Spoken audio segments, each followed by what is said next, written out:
Hello YouTube, it is Toy Adventures and today we have a special review because today we are taking a look at the Jurassic World Dino Trackers Indominus Rex. Now guys, this is the second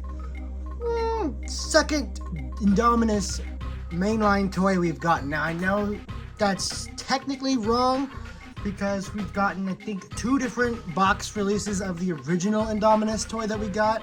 And then we had the Super Colossus and then all the other minis, but I don't count those. But this is the second main line, meaning it's meant for the actual action figures to interact with. And this is our second incarnation of an Indominus, pretty much ever, which is pretty interesting that we got a new Indominus before we got a new Spinosaurus. I mean, we've gotten multiple Indoraptors, we've gotten multiple Scorpius Rexes, we've gotten God knows how many Tyrannosaurs, and so it's kind of interesting that a lot of the other big name carnivores have not gotten a second iteration of their figure with different gimmicks and whatnot. We're still waiting on a new Giganotosaurus that is decent, because the one that we originally got is not decent at all. We are still waiting on a second version of a Spinosaurus that doesn't just have a dino damage gimmick on it. And, well, here is our new Indominus Rex. Now, I think we all would have preferred Hammond Collection, but just seeing this and all the improvements they've made, I'm actually quite happy with this. Maybe even over a Hammond Collection, just because of the type of work I'm into. So I'll get into that once we unbox this guy and take a look at his gimmicks. But for now, let's take a look at the box because it is quite interesting. Now, it is mainly just the usual Dino Trackers box with blue and beta right there. But what I think is kind of strange is, you know how usually they gave them these little symbols right here to kind of differentiate where these creatures live? Well, they gave the Indominus kind of a snowy mountaintop, which is interesting because obviously the only place we've ever seen Indominus is in the jungles of Isla Nublar. So is the Indominus originally made to be in a snowy, taiga, maybe mountainous environment? I don't know. We never really got like specifications on what the Indominus was made for because it was always just in a jungle environment. So could the Indominus be a mountainous creature? Very interesting to see. But other than that, it just, shows you what the creature can do. Apparently this one lights up.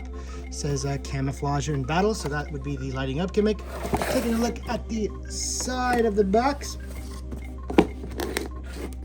we have more little info about the gimmicks here. You have side-to-side action and camouflaging with the biting attack. So this is a puppeteering toy, my favorite of this line. And so far, we've only gotten Rexes that can puppeteer. So getting a new Rexes and Carnotaurus, I mean big dinosaurs, big ones. And so this is definitely cool to have. Here we have sold separately, which is the new Dino Trackers T-Rex. I really don't want to get it, but it looks to be a completely new Tyrannosaurus mold. And I am such a T-Rex fanboy. I am such a sucker for T-Rexes. I mean, I really want to say I'm not going to get it, but I have a feeling if I find it, I'm going to get it. Just because it's new. It's technically new. And I got to have it because it's new. And I am a Tyrannosaurus fanboy. So, I don't know. That one is a little interesting. I also might want that part too. I like anything that can hook up to the dinosaurs and look like capture gear. Anyway, that is it for the box on this guy. Anyway, had a bit of a set malfunction there, but let's go ahead and get this guy out of the box. And here we have the mighty Indominus out of the box and in all her glory. Now, one thing you'll notice right off the bat about this figure is it feels, or at least looks, a little smaller in overall build than the original one. I don't know if that is to be more accurate. I personally do prefer the bigger size of the original one, even if it is inaccurate. I just prefer the Indominus to be this huge hulking monster of a dinosaur creature hybrid, The head is definitely smaller than the last one. This one kind of almost feels like a Epic Chompin in size, at least.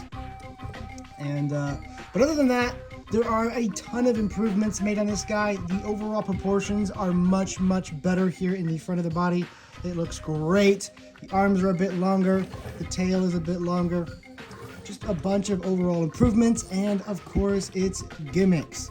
So first we're going to take a look just at the sculpt work done here. And of course we will compare this beast to our original Indominus, but first we're going to give her the spotlight and take a look at the sculpting work, because I think they did a really great job here. They did a great job on their original one too, but of course they did not skip out here. The paint is actually really nicely done. They have a really nice look right there at the eye. I'm actually considering maybe giving this a wash and then a dull coat just to really bring out the colors and make this thing look a lot more realistic. And this might end up being my Indominus that I use for photography. I mean, this thing looks great, but we will have to see when the comparisons come around. So just great sculpting work. Colors are really simple here. You mainly just have this whitish gray color going throughout the main body that are accented at times with this darker gray here on the back and on the face with the shrink wrapped face. Other than that, really not too many colors. I mean, the toenails are painted in, but not the fingernails, the claws. So kind of strange, but still it suffices enough to make a great looking Indominus. Eyes looking a little simple there. It's just the usual orange with the gray slit left out for the gray color to fill in. So yeah. Now let's get over to the main selling point of this beast. It's action gimmicks. And it is all controlled from the tail, which is where I think all puppeteering gimmicks should be controlled from. It should just be a rule. It has to control from the tail, just because it is a useful little handle. It's way in the back, out of the way, and you can fit a button on there. So, moving it left to right, you get the head moving side to side. I guess you can't really call this left to right because it's more of a rotation. It rotates instead of turning. It rotates kind of like a terrier. Hear this little freak shake thing. And if you press the button, you get a roar and the mouth opens. And you can see some flashing lights, and we'll get into that in a bit. But this means we have a ton of range of movement in this head. And now you guys are already watching this and you're like, oh man, Toy Adventures, we're going to go crazy with this in a movie. And you're absolutely right. So you guys better start getting excited just seeing this thing in motion, because you know I'm going to have fun with this. You already know I'm going to have fun with this. I don't know if it's going to be a part of Rise of Hybrids. This might be its own movie, or I might just fit it in there. But that story is kind of getting, a little crowded as it is, so who knows? I really want to do something with this Indominus, though. The second part of its gimmick is if we take the lights and turn them off, he has lights. This is meant to replicate his camouflage, and I never really thought these camouflage gimmicks worked too well. It's just supposed to look like, he's turning green like he did in the movie where he turned green to fit in with the brush, except he turned into the color of leaves instead of turning bright neon green. But I still like the gimmick. It still looks cool the way it kind of is. I don't know how you would describe it, but it has like that pattern instead of it all just lighting up green like a big LED. I like the way it kind of fades and strobes a little bit. I like the way it pulses like that. So they definitely did the lights a little better than they did last time, in my opinion. These actually look really cool, and I like the way that has like effects to it. Instead of, again, just being a light that turns on, it pulses, it strobes, it fades throughout the body. Very cool, very cool. I'm noticing these little spines up here on top. They're like iridescent.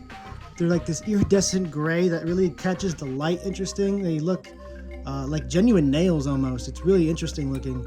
I wonder why they picked that. And they're a little gummy here. Just little rubbery gummy spines. Really cool. I like the way they look. Of course, you cannot ignore this big old flap on the side. This is the giant scan feature. I don't know why they didn't make it so big. This huge unsightly hinge on the thigh. They did the same thing with the Red Rex, and at this point, I would just take the flip on the back that you pull up, because this is just becoming even more. It's like they're challenged to make it as intrusive to the design as possible. Like, you have to be able to see it. You know, it's like they couldn't just hide it away in a convenient spot like the foot tags used to be in the beginning of the line, where you would just have a stand feature on the bottom of the foot. Out of the way, no one would ever see it, and only the people who are interested in that gimmick are gonna really get anything out of it. Now it's like, here's this gigantic patch on the side of its thigh that you will never be able to ignore. No, it's not dino damage. It is a stand feature for an app that I think about 1% of the collector base uses. So, yippee. Yeah, can we just go back to either just having it on the back or just having it on the bottom? Ooh, having it on the bottom of the foot, I mean, it was never complained about being on the bottom of the foot. It was just, I don't know, who's making these decisions? With that being said, there's really not too much articulation to go over. Like I usually say, I do not count action gimmicks as articulation, so the fact that the head can rotate and the mouth can open really isn't articulation per se, because you can't pose it if you open the mouth. You know, it's just gonna spring back shut. If you try and twist the head, it's just gonna flip back into place. You can't pose it. You'd have to stick like a stick and wedge it in between the plastic to get it to stay there. So it's not articulating, that's just the movement for the gimmick. Whereas the arms here and the legs are about all you get in articulation. Notice that I can bend the arm and it doesn't bend back because it's meant to be posed. So the arms can bend just about there. They have this really nice little tilt to the wrists that is really accurate to the movies. These look a lot better than the hands that we have on the original. They can move out just about there, move in just about there, and you get 360-degree rotation on these forearms. Very nice, very nice. It looked like they're able to grip a human figurine, which is always cool. But what we're losing in this figure is the ability to put figures down the throat. Now, you couldn't fully swallow them with the original Indominus, but you could have them go into a tube in the throat. Not on this one, but that is still fine. I still love the gimmick on this, and I gotta say I still like it more. As cool as it was to have Indominus, I guess, semi-swallow people, I think puppeteering is always going to be the coolest gimmick for me. Mattel, I know someone from you is watching this. Please, next we need a puppeteering Spinosaurus. We want to see it. The Dino Trackers, Thrash and Attack Spinosaurus. You know, base it off of the scene where the Spinosaurus is attacking the plane that's stuck in the tree from Jurassic Park 3. Something like that, you know? Where it moves its head around and roars based on an action gimmick attached to the tail. Just like this, just like the epic roaring. Give us a Spinosaurus one. Oh, and then Giganotosaurus, because that first one he gave us, it just ain't it, pal. All right, as much as I love this thing, it is time for some size comparisons. Well, not size comparisons. Comparisons to our first Indominus from Mattel. Now, before we get on to the actual, my comments on this thing, I have to mention something weird that literally just happened before I started recording. I was just messing with this thing. My Indominus doesn't really work battery-wise. I think the batteries are dead or have been water damaged or whatever. And so the sounds and lights don't really work, but I was pressing the button, just opening the mouth, and there it is again. There it is again. That happened to me when I was filming. I'm so glad that I got it on camera. The lights are working in there right now. You can just barely see. Has anyone had that happen to them where this thing, after, I don't know, the lights kind of break or whatever, it just starts beeping? Like when you press it at random, it'll just beep. It's kind of creepy. It threw me off. It really kind of startled me. Because I was just like pressing the button, making it roar, and it just beeps at me all loud. There we go again. I don't know what that means. It freaked me out when I first heard it. It happened to me the first time when I was filming one of the hybrid videos, and it freaked me out. I was like, what the hell? Is this thing a bomb? Strange, very strange. I don't know what that means. Maybe that means low battery? I don't know. Anyway, that was a huge off-topic rant. Let's get on to the actual comparisons. So as you can see, the faces on these two are significantly different in size. The proportions are much different, much more different. Take a look here. This one's built a little stout. You know, it's really compressed in. You have the head, you have this tiny little neck, you have this short little body, and you have this really dinky little tail. They're very compressed where the head is the main focus. You have these long arms that are good, but not perfect. Now, I say all this, but I have to admit, I adore this thing. Even to this day, it is still a fantastic Indominus toy. I really feel Mattel hit it out of the park with their first try. This is not perfect. The sculpt isn't perfect, but as a toy, it looked great. It had cool gimmicks, and it just worked. So I do have a bit of nostalgia goggles for our original Indominus toy. It's just so cool and so beloved. But I still think this one is an improvement overall. Now, while I have to say, I will always like this one because of its size. I like the fact that it's big. I mean, just look at how much taller this one is. I mean, let's be a little fair. They both gotta be kind of standing up, but you can still tell that this one, while, I have it standing at a higher angle, it's just overall mass-wise, does not compare to the new one. And I kind of prefer the Indominus to be this huge hulking devil, like I said before, so I do prefer the size on the old one. But everything else, the new one is so much better. The sculpt, look at the head. The definition of the sculpt on the head is so much better. The neck sculpt is so much more defined. The colors are much, much more muted and much more accurate to the overall dinosaur from the film.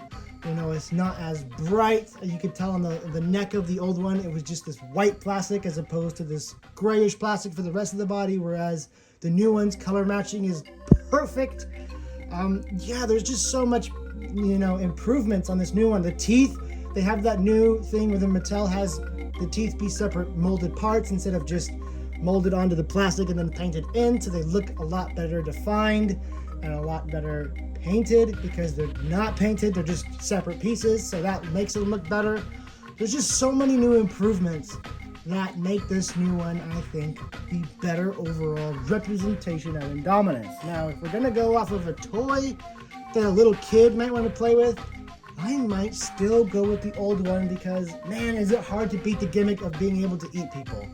That is always super fun to have as a kid for your play scenarios, but at the same time, the puppeteering gimmick is great for bringing your toys to life. So it's tough to decide which one I like more, but I think the new one just barely edges out, maybe just by a half a point, better than the old one, just for the accuracy's sake and the puppeteering gimmicks. It looks better and it moves better. So yeah, I would say this is now the ultimate in-scale Indominus toy. That does not mean it smokes the old one. That does not mean the old one is obsolete. That does not mean the old one, above all else, is bad. It just means this one is so great, I think it's the next step. But this old one, I still love it. You're still gonna see it in movies. It's just, we got blessed with two amazing Indominus toys that I don't think have to compete, but inhabit their own little sectors of the toy gimmick. Hell, you could pretend this new one is the sibling guy that got eaten or whatnot because it's kind of smaller, and the old one is the original Indominus. Up to you. I still think they're both great, and you should probably have both. Now, really, that's going to do it for this review, guys. Thank you so much for watching. The next toy review is going to be G.I. Joe Shipwreck. Can't wait for that. And it's going to be tying into another series that my mom is actually working on. There's going to be SpongeBob movies coming soon on her channel. And I'll let you guys know when that drops if you guys are interested in watching some SpongeBob. Obviously, I'm the one writing it. I am, at least for the first one, I'm going to be the one filming it. But I'm going to be writing those movies, like in charge of the storyline and whatnot. So you guys like my storylines here and my comedy here. Well, it's going to be mainly comedy over there and still my storylines over there. So I think you guys might still enjoy them. So when that's out, I'll let you guys know. But for now, thank you so much for watching this review. I'll catch you guys in the next one. This has been Toy Adventures signing out. Peace!